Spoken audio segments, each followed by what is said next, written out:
अगर मैं आपको बोलूं कि यूजीसी का जो भी रेगुलेशंस आए हैं वो योगी आदित्यनाथ जो यूपी के सीएम है उनको नेक्स्ट ईयर हराने के लिए आया है, तो आपको कैसा लगेगा? You will be shocked. So as I am. So ये पहले क्लिप देखिए, मैं बता रहा हूँ। पढ़ेंगे तो पढ़ेंगे। एक है तो सेफ है। आज जो हमारा समाज बट गया ना, मैं इस समाज को ऐसा नहीं चाह रहा था। तो जैसे कि आपको पता ही होगा, नया एक यूजीसी रेगुलेशंस आया है यूनिवर्सिटी के लिए कास्ट डिस्क्रिमिनेशन रोकने के लिए। मैंने 14 पन्ने की पूरी वो रिपोर्ट पढ़ी है, हिंदी और इंग्लिश दोनों में। तो आपको जान के हैरानी होगी कि वहाँ पे कास्ट डिस्क्रिमिनेशन रोकने के लिए वो बनाया नहीं है, वो कास्ट डिस्क्रिमिनेशन करने के लिए बनाया है। तो एक रूल मैं आपको बता रहा हूँ जो काफ़ी कंट्रोवर्शियल और अभी उसी वजह से प्रोटेस्ट हो रहा है। अगर जनरल कैटेगरी का कोई भी स्टूडेंट एसटी, एससी, ओबीसी के स्टूडेंट्स को कास्ट डिस्क्रिमिनेशन करता है या कोई भी अभद्र व्यवहार करता है तो उसको 10 साल की जेल होगी और उसका करियर खत्म हो जाएगा।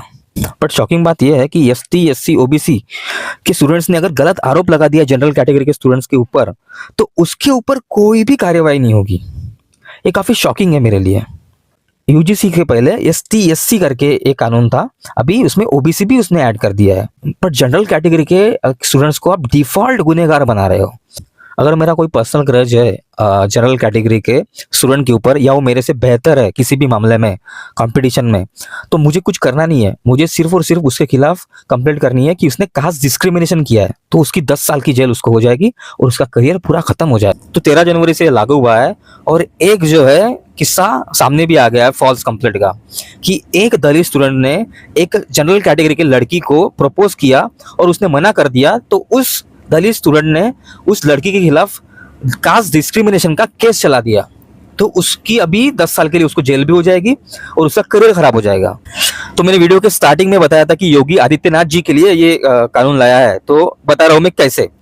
तो अकॉर्डिंग टू रेडिट आर्टिकल, और जो जनरल कैटेगरी के हिंदूज है उनका कहना है, मेरा नहीं है, तो अगले साल यूपी के राज्यसभा के चुनाव है सीएम कैंडिडेट के लिए। तो और Yogi Adityanath ji UC general category के हिंदूज में आते हैं और वो 30% है यूपी के पॉपुलेशन का। तो पूरा 30% जो वोट बैंक है वो योगी आदित्यनाथ जी को सपोर्ट करता है।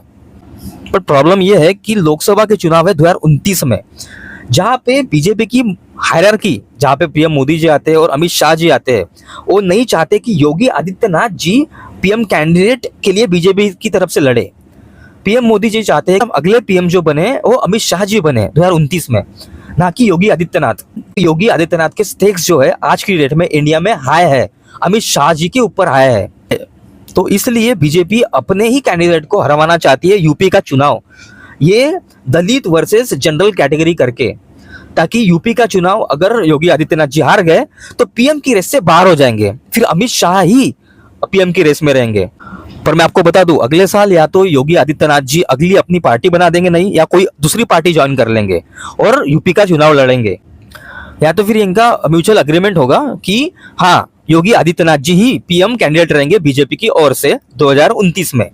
अगर बीजेपी की हायरार्की की तरफ से योगी आदित्यनाथ जी को वादा नहीं किया गया कि पीएम के कैंडिडेट बीजेपी की तरफ से 2029 में योगी आदित्यनाथ नहीं है, तो अगले साल 2027 में योगी आदित्यनाथ जी नई पार्टी ज्वाइन करेंगे या तो नई पार्टी बनाएंगे यूपी में सीएम के इलेक्शन लड़ने के लिए।